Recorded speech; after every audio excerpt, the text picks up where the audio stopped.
Tokyo, veteran diplomats jousted at a public forum here over the question of whether Japan is sufficiently invested in Southeast Asia, amid the former's concerns about China's growing influence in the region. Singapore's Ambassador-at-Large Tommy Koh called on Japan to return to ASEAN as its top investor, as it was in the 1970s and 1980s. You were ASEAN's #1 trade partner. Now you are number 4. You were also number 1 in foreign direct investments. Now you are not. You have lost so much ground in Southeast Asia, he said. However, Japanese diplomat Yoshiji Nogami disputed this, saying, "Tommy is wrong. Japan is already back in Southeast Asia." He said that Japan's foreign direct investment in the region is already overtaking what it spends in China. The spirited debate ensued after Japanese academic Tsutomu Kikuchi at the event called for the creation of a new economic zone in the Bay of Bengal to replace China as a new market for investments. It invited a riposte from Professor Koh, who said that Singapore's attitude is that the Chinese market is very important to Southeast Asia, and that it is not going to go away. He added, "If you are looking to reduce dependence on China, Japan should return to Southeast Asia." Diplomats, academics and government officials from Japan and Singapore gathered in Tokyo on Tuesday for the 13th Japan-Singapore Symposium, which was started 25 years ago as a platform for candid sharing of views between both countries.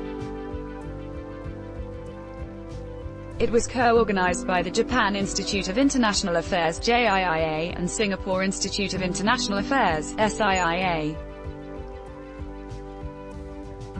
Keynote speakers stuck to the theme of Japan-Singapore partnership, ascending a new peak.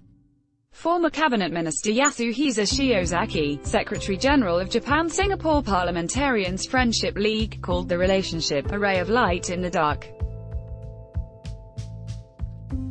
Senior Parliamentary Secretary for Foreign Affairs Tan Wu Meng outlined how the two, close and natural partners, have many opportunities to work together, such as in providing aid to developing countries, meeting the infrastructure needs in the region and deepening collaboration in areas such as e-commerce. The discussion, however, then veered towards the elephant in the room. Dr. Kikuchi, vice president of Aoyama Gakuin University, criticized China for often acting contrary to our expectations, and for ignoring rules governing international trade and investment. He called for a creation of a giant economic zone, comprising the countries ringing the Bay of Bengal, saying, "We need to identify a new market for investments that will replace China," calling on Japan to divert its investment dollars to Southeast Asia instead. Economist Tang Kee-sup noted that ASEAN is attractive not just in terms of its labor costs but also its growing middle class as a market. The 10 ASEAN countries have a combined population of 600 million people, half that of China, he pointed out. If Japan comes back to ASEAN, it will help to balance the dominance of China in the region, sounding a note of compromise. SIIA Chairman Simon Tay acknowledged that some ASEAN countries may not have the trained workers or the infrastructure that Japanese companies need. But, he added, this is a happy dispute, saying, Japan is good at not just investing but also in training people. There was also agreement that ASEAN, for its part, should step up more by signing the Comprehensive and Progressive Agreement for Trans-Pacific Partnership, CPTPP, brokered by Japan.